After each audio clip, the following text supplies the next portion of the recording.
Hey everyone, it's been 12 months since I've put this together. This was the links arrangement with the links manifold, the spaces that we've got in there, the 90mm spaces plus the EFI hardware throttle bodies and the airbox. I'm really happy with this setup. This is a really good street setup. It's providing excellent torque and fuel economy, and they're things that you really need on the street. Now, you're not exploring the top end typically very often, but it all comes back down to how does it start, how does it drive, is it fuel economical, does it sound good, all of those sorts of metrics. And needless to say, I'm pretty happy with all of that, but like I said, this is a street combination, so we are creating and developing, as you guys may be aware already. I'm developing a top-end performance thing that I'm going to install later in the year for my venture to Bathurst, but for the moment I'm running this. So one of the things I wanted to say, and in response to a lot of the guys who are on Church of L series at the moment talking about airboxes, Jarks is talking about his arrangement at the moment and his success with his airbox.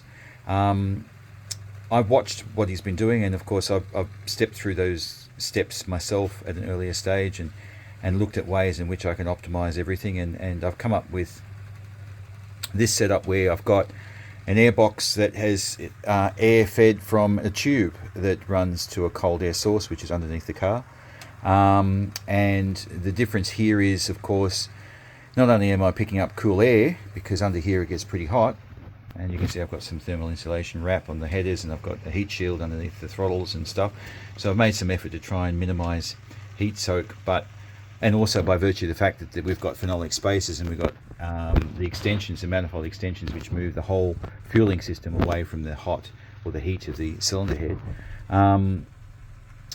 One could argue that that what we're trying to do here is we're just trying to maintain a cool air temperature throughout the induction system. And others will argue that, hey, look, if you're injecting the fuel so far away that you're going to get sort of pooling, etc., because of the fact that you're not getting any heat into the intake where it's needed to help atomize the fuel. Yes and no. I understand that principle, but I've also worked on the basis that if I can move the injectors further away from their head, I can get a superior mix of the air and fuel into the engine. And based on what I'm experiencing at the low end RPMs, like anything under like 5,000 RPM, 4.5, 5,000 RPM, the engine's really responsive, and it just doesn't seem to be having a problem with the way that the fuel is being added to the air. Arguably, it's being added in a position that's better than anywhere else. So anyway, getting back to the tube. So what we're doing is we're picking up cool air from underneath the car. It's close to the road, and that's pretty cool. So it's a series of pipes that come up and into the engine bay, and then feed the airbox. So not only is it the cool air, and some people will also argue this, that they say, oh, it's the cool air, it's the fact that your air is cool that's providing you with all the extra power and torque, but it's also the fact that it's got inherent length to it and diameter, and those two things in combination help the Helmholtz resonance effect that's happening inside the airbox. Now, without that tube, the volume of the airbox is insufficient for that to be taking place. And I've done a lot of research on this, and I found that more by accident than anything else, I put an air tube on it because thinking, yes, I want cold air into the engine based on what I've just been saying. But it made a significant difference, and more than what I expected. So there must have been something else playing to it. So anyway, I went and did some dyno testing, and found that changing the length of the tube also changed the way that the airbox would resonate, and therefore changed the way the engine would tune. So there was a direct relationship between the two, and so what I've got basically here now is a street setup where the tube is relatively long. It's designed to help tune the engine at lower RPMs, because it resonates at a lower frequency. So that then helps the induction system by helping the resonance effect through the intake manifold, the critical length of the intake manifold, from basically the back of the valve to the end of the trumpet, which is not very deep in that airbox at all.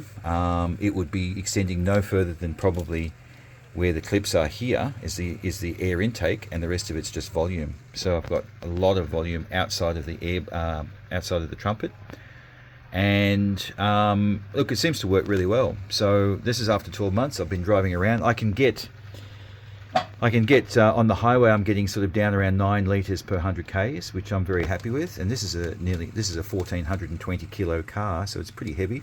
And you chuck me in that, and it's already over 1520. And then you know, it's not a lightweight. And at the moment, I'm running 3.9 diff gears, and I'm running a 235 40 by 18 inch rim. So it gives you an idea of the diameter of everything. Running the 6-speed. And look, it just runs fantastically. It's really, really good. As I said, throttle response is excellent, and it's getting cool air, and I can vouch for the cool air effect because I have an air temperature sensor, which is here, which tells me how hot the air is going into the engine. And look, it'll be 20 degrees outside, and I'm getting 25 degrees in the engine, into the cylinder. So it picks up a bit of heat, obviously, because of it's under the engine bay. And the airbox gets warm, and there is some heat in there. I mean, you can't just withdraw all the heat from it, but it's a lot cooler than drawing just direct air from inside the engine bay. And then you're looking at 40s and 50s, and then even on a hot day, it's even more. So the consistency of the running is really, really good too. I'm really happy with that, because it doesn't matter whether it's a hot day, cold day. The car starts, first kick, it idles. It's really good, and I'm really happy with it. And then you have to change it all to put the other system on that I'm developing, which kind of seems a little bit counterintuitive because you've made so much effort to get this operational. But this definitely is a system that is not going to be discarded. I will always have this ability to reconstruct this and put this back on this engine and run it like this. And maybe in the future, if I decide not to run so much on the track and more on the street, then that might be the viable option.